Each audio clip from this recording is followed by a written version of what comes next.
Hello and welcome, everyone. Jamie Hopkins here, and I'm out at the FPA retreat for 2022 in Austin, and excited to have two of my friends here from Finance of America Reverse, Kellen and Steve. And so we had a great session today, a round table. It's really more of a square table, but who's in charge of geometry here? I don't know, but we had a great conversation. And I wanted to kind of just sit down and talk with you and debrief from it, because a lot of times we have these amazing conversations at events, and then that's it, right? You don't follow up on it, you don't take action on it, you don't put them down. So at least for people who weren't here, we're going to be able to kind of give you a little bit of that insight into the room, because we had great leaders in here, right? Hannah Moore, Dr. Craig Lemoyne, among others. So exciting to have everyone together. And I'll kick off first with you, Kellen, which is, when you're thinking, we talked a little bit about this challenge of the last couple years on businesses. And what were some of the takeaways you heard from the advisors in the room, business owners, leaders, and I guess a little bit of how has that impacted FAR too over the last couple of years, and even yourself? Yeah. So I think what was interesting about actually doing the roundtable, typically we'll do breakout sessions, right? Try to talk about the products that we have. But I think what's happened in the past 2 years, everything has become a little bit more authentic and deep. Personal relationships, right? So I think we were trying to mirror that same concept that's happening with clients and advisors at the retreat. So bringing people together, find thought leaders that actually are making an impact and genuinely want to make change. So that's what actually started this. And it was a really beautiful opportunity to talk about what's happened to each player over the past 2 years. And so, Steve, I'll go to you a little bit too. When you look at these businesses, and you're an advisor too, right? What is a big change that you've seen, from the room and in your business over the last couple of years? Well, I think one of the main things was that the advisors understood that they could go virtual now, which so many of the practices are really all personal meetings, in-home meetings, in-office meetings, et cetera, and they realize now that they could transition and go virtual, which was a big change for a lot of them. It's not so much a change for mine. I'm used to having a virtual business for mine, but it was very interesting from my perspective to hear this from them as well. Also hiring too. Some of the advisors have wanted to hire other people in their locales and have not been able to do it, but now they realize they could hire someone virtually and have them part of their organization as well. I thought that was really interesting. I mentioned Craig already before. He's a good friend of mine, but he was talking about how students, right, were taking jobs during the pandemic and never moving to them. And I thought that was just an interesting thing. We're also at FPA, and part of this is community, especially at retreat, and it's already a little bit different, right? You talked about this more intimate setting, really beautiful conversations. That's kind of what retreat's been built around. And I think a question for both of you is kind of, what do you see the importance of community as? I think community, right, in something like this, it's a natural conversation, but obviously you've partnered with the FPA, and so community is obviously important. But we'll just keep going back around with Kellen. How about you? What does community mean to you, and why is the FPA such a important part of that? Yeah, so I think the FPA does a really beautiful job of trying to keep everybody together, right? At FAR, what we're trying to do is it's all built around education, right? And with that, you have to have a foundation of trust. So I think they do a really good job of bringing in key players so that we can actually learn from everyone, right? And then bringing in different companies that are making more of an effort, not just paying attention to the assets under management, not just paying attention to the products that are being sold or any of that. But yeah, community is built on trust. And when you found that foundation and you just keep that there, the partnerships are beautiful. And so, Steve, I'll add in a little bit on this one. So it's a slightly variation on it, which is, another thing that you've been part of for a while. That's kind of how we started first interacting, was the Academy of Home Equity at the University of Illinois, and looking at this intersection of housing, wealth, and home equity.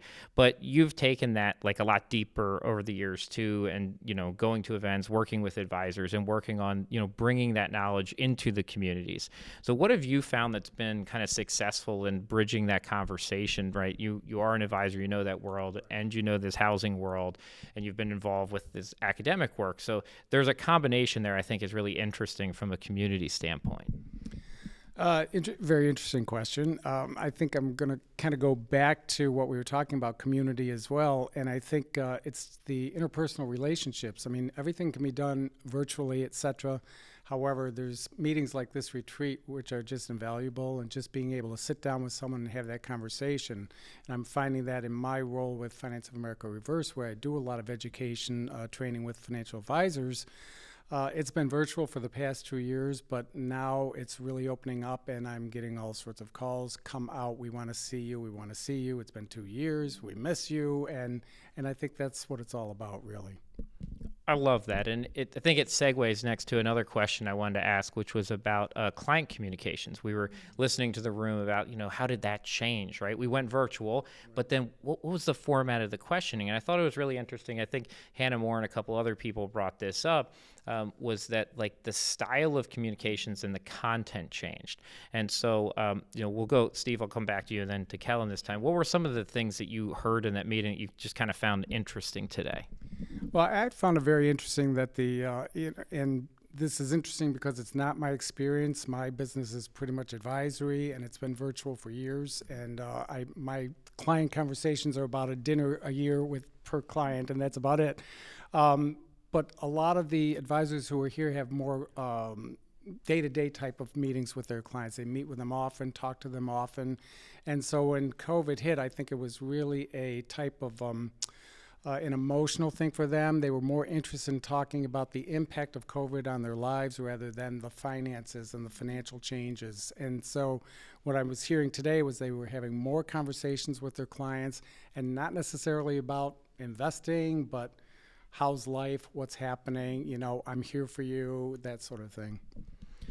Yeah, and it's almost, I'll segue into the second part of this, which is, it's almost this abundance mentality in practice where all of a sudden, right, you're willing to give more of your time. We heard somebody does these massive meetings at the end of the year, and then they all wanted more of it the next year. And it was like, well, that's so cool, though, right? Like, he was like, it kind of backfired, but it was really beautiful at the same time. And so we're also talking about technology that's transforming businesses. And, I'll give kind of Kellen over to you. We had one that was the clear nominee in the room, right? Everybody had looked at it or was using it. And I just thought that was really cool because it's a technology that Carson uses, but really was new on the scene, about 2 years ago. And to see that, kind of transformation is really powerful to me. But yeah, kind of what did you hear in the room? And if you want to give a shout out to them too, right? They're not here to represent themselves in the video, but we can give them a little bit of a plug. I do want to speak real quick to your last question, though. Okay, so we had quite a few women in the room, all that had just had children. So one of the things that was so beautiful is they opened up their homes to their clients, and everyone was so much more accepting of that, right? I mean, you're sitting there talking about a 3-month-old, right? That's bouncing on your leg while you're talking about the future and the value that's now being added as opposed to just the financial plan. So I think that was really beautiful to see, and everyone now just accepts it. It's not fear of having a child run in. For the tech stack, yes. Okay, so tax planning. Yeah, so Halista Plan is, they just passed, I saw online, 10,000 advisors using it. And to me, it's really interesting because the tax world's been kind of a mess the last 2 years. And so all of a sudden, right, when you hear that coupled with technology that's making it better, like really cool to me when you marry those two things together. So that's, those were the extent of my questions here. But I think the last thing I'll just say, Kellen and Steve, thanks so much for spending some time with me and doing this short little interview out here. And thanks to leadership at FPA for putting on a wonderful event, a beautiful location.